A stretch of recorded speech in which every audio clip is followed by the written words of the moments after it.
새들이 떠나간 숲은 적막하다. 달력 위에 3월은 산동백이 꽃을 피우고 있지만 내 둘레는 아직 눈 속에 묻혀있다. 그래도 개울가에 나가보면 얼어붙은 그 얼음장 속에서 버들강아지가 보송보송한 옷을 꺼내 입고 있다. 겨울산이 적막한 것은 추위 때문이 아니라 거기 새소리가 없어서일 것이다. 새소리는 생동하는 자연의 소리일 뿐 아니라 생명의 흐름이며 좋아요, 그 화음이다. 나는 오늘 아침 겨울산의 적막 속에서 때 아닌 새소리를 듣는다. 휘파람새와 뻐꾸기와 박새, 동고비, 할미새와 꾀꼬리, 미라부리, 산비둘기, 그리고 소쩍새와 머슴새와 호반새 소리에 눈 감고 숨죽이고 귀만 열어놓았었다. 어제 시내를 다녀오는 길에 한 노부살님한테서 받은 선물을 오늘 아침에 풀어보니 어떤 조류학자가 숲과 들녘과 섬을 다니면서 채록한 한국의 새소리들을 출판사에서 펴낸 녹음 테이프였다. 눈 속의 오두막에서 녹음된 새소리를 듣고 있으니 시간과 공간을 초월한 별다른 세상에 살고 있는 듯한 감흥이 일었다. 맑게 흐르는 시냇물 소리, 거기에 곁들인 아름다운 새소리에 귀 기울이고 있으면 문득 초록이 우거진 숲에서 풋풋한 숲 향기가 풍겨오는 것 같다. 그리고 맑은 햇살이 비낀 숲속의 오솔길에 청초한 풀꽃과 푸른 이끼가 눈에 선하게 떠오른다. 상상력이란 일찍이 자신이 겪은 기억의 그림자일 것이며 아직 실현되지 않은 희망사항이기도 할 것이다. 그렇다 하더라도 좋은 상상력은 그 자체만으로도 살아있는 즐거움을 누릴 수 있다. 이와는 달리 어둡고 불쾌한 상상력은 우리들을 음울하고 불행하게 만든다. 생각이나 상상력도 하나의 업을 이루기 때문이다. 몇 해 전 이른 봄에 여수에서 배를 타고 남해의 외딴 섬 백도를 다녀온 일이 있다. 백도는 사람들에 의해 아직은 더럽혀지지 않은 천연의 아름다운 무인고도다. 이 백도를 다녀오는 길에 시간이 있어 검은도의 등대와 그곳으로 가는 길목의 동백꽃을 보기 위해 등성이 길을 올랐었다. 그때 문득 미라부리 소리가 들려 귀가 번쩍 뜨였다. 동백꽃 아래서 뜻하지 않은 미라부리 소리를 들었을 때 어찌나 반가웠는지 마냥 가슴이 설레었다. 육지의 산에서는 5, 6월이 되어야 들리는 새소리다. 그때 그곳에서 나는 그날 하루의 삶에 그지없이 고마워했다. 오늘 아침 이 새들의 목청을 녹음으로 들으면서 한 가지 사실을 새롭게 알았다. 미라부리와 휘파람새 소리는 얼핏 들으면 비슷한 데가 있지만 자세히 귀 기울여보면 휘파람새는 미라부리에 비해 성량이 빈약한 데다 조금은 딱딱하고 그 울림의 끝이 약하다.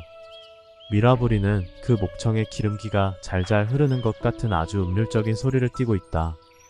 또 한 가지 배운 것은 숲에 실록이 번질 무렵 그 새소리는 가까이서 늘 들으면서도 이름은 알지 못했는데 이번에 그 새가 하나는 검은 등 뼈꾸기이고 다른 하나는 벙어리 뻐꾸기라는 걸 알고 반가웠다. 영롱한 구슬이 도르르 구르는 것 같은 호반새 소리를 듣고 있으니 불이람의 오동나무가 떠오른다. 호반새는 부리와 발과 깃털할 것 없이 몸 전체가 붉은색을 면 여름철 새다. 초입의 그 오동나무에는 새집이 4개나 아래서 위로 줄줄이 뚫려 있는데 초여름이 되면 딱따구리가 새끼를 치기 위해 부리로 쪼아 뚫어놓은 구멍이다. 그런데 번번이 이 호반새가 와서 남이 애써 파놓은 집을 염치 없이 차지하고 집주인 행세를 한다. 사람으로 치면 뻔뻔스런 집도둑인 셈이다. 그렇다 하더라도 그 목청만은 들을만하다. 남녘에는 지금쯤 매화가 피어나겠다. 매화가 필 무렵이면 꼬리를 까불까불하면서 할미새가 자주 마당에 내려 종종 걸음을 친다. 할미새 소리를 듣고 있으니 문득 매화 소식이 궁금하다. 승주 서남사의 매화가 볼만하다. 돌담을 끼고 늘어선 해묵은 매화가 그곳 담장과 아름다운 조화를 이루고 있다. 그 고풍스런 자태가 의연하고 기품 있는 옛 선비의 기상을 연상케 한다. 묵은 가지에서 꽃이 피어나며 그 은은한 향기가 나그네의 발길을 아쉽게 한다. 서울의 한 대학에서 국문학을 강의하고 있는 교수 한 분은 해마다 매화가 필 무렵이면 부인을 동반하고 남도의 매화를 보러 간다. 그리고 그 길에 우리 불이람에 들러 밤이 깊도록 매화에 대한 이야기를 나눈다. 꽃을 사랑하고 꽃에 대한 이야기를 하고 있으면 우리들 자신도 얼마쯤은 꽃이 되어 갈 것이다.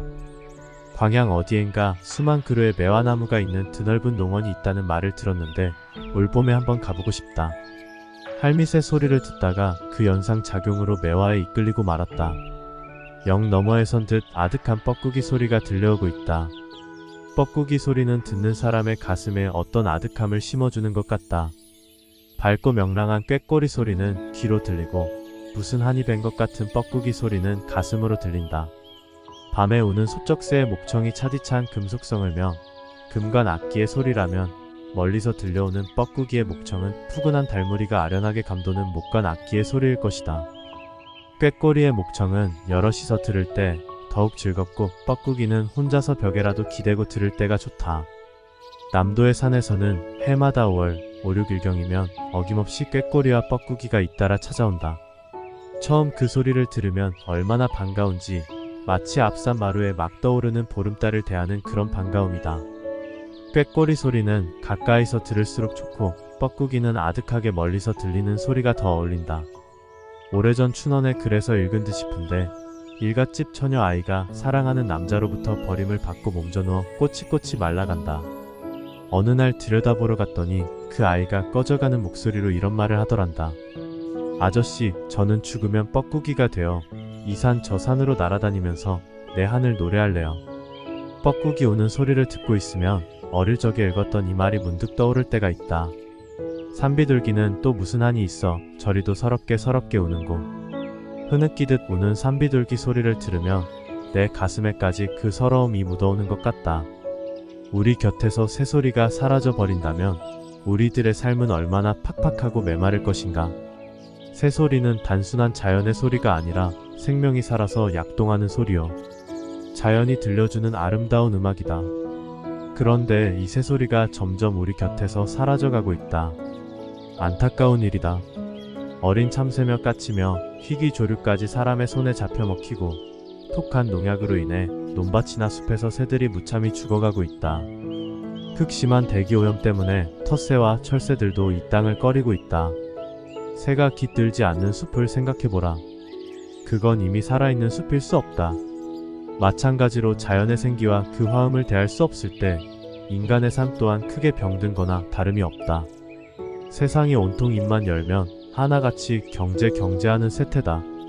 어디에 인간의 진정한 행복과 삶의 가치가 있는지 곰곰이 헤아려 보아야 한다. 우리를 행복하게 해주는 것은 경제만이 아니다.